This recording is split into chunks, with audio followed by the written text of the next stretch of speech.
सरकारवरती देखील जोरदार टीका केली आहे। 2015च्या कुंभमेळ्यामध्ये कामं नकळत झाली होती, तेव्हा पैशांसाठी कामं केली जात नव्हती असं देखील ते म्हणाले। स्मार्ट सिटीची घोषणा केली होती, ती नेमकी कुठे आहे असा सवाल देखील राज ठाकरेंनी विचारलाय।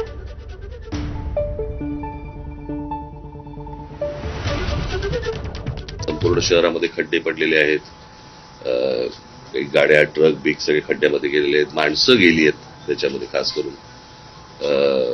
परंतु या प्रशासनाला काही नाही, डिम्म येतं ना, माणसं मेल्याचं गेल्याचं यांना कुठचे काही सोयीसुद्धा, बस आपली आपली त्या सगळ्या भागातनं म्हणजे त्या सगळ्या कामातनं कमिशन कशी मिळतील हाच फक्त एक सगळ्यात महत्वाचा भाग आहे। अनेक कॉन्ट्रॅक्टर्स हे गुजरात मधले आहेत, म्हणजे महाराष्ट्रामध्ये कॉन्ट्रॅक्टर जन्मालाच नाही आले असा भाग आहे।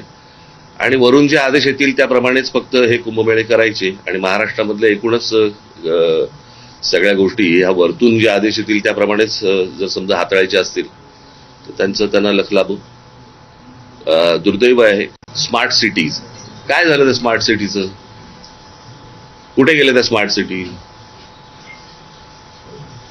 कुठच्याही देशातल्या कुठच्याही शहरामध्ये तुम्हाला काहीही दिसत नाहीये, सगळी शहरं बर्बाद होताना दिसत आहेत। ज्या प्रकारे निवडणुका हाताळल्या जात आहेत त्याही खूप फ्रॉड पद्धतीनेच हाताळल्या जात आहेत, हे लोकांनाही कळले, लोकांनाही माहिती आहेत ह्यांना मतदान कशा प्रकारचं होत आहे।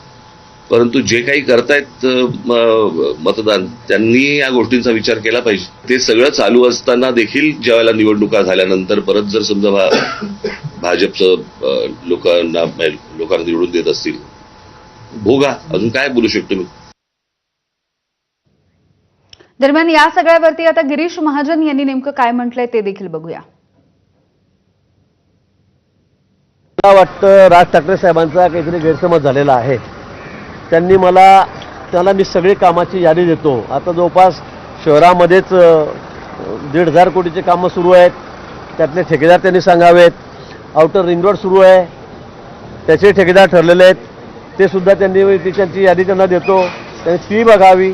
घाटाचे कामं चाललेले आहेत, सर्व कामांची यादी मी त्यांना देतो आणि त्यांनी सांगावं याच्यामध्ये बाहेर राज्यातले ठेकेदार कोण आहेत। आता खरं म्हणजे ऑनलाईन टेंडर असल्यामुळे ते कोणी भरू शकतं, तरी सुद्धा या ठिकाणी कोण कोण बाहेरच्या राज्यातले ठेकेदार आहेत हे त्यांनी आम्हाला सांगावं।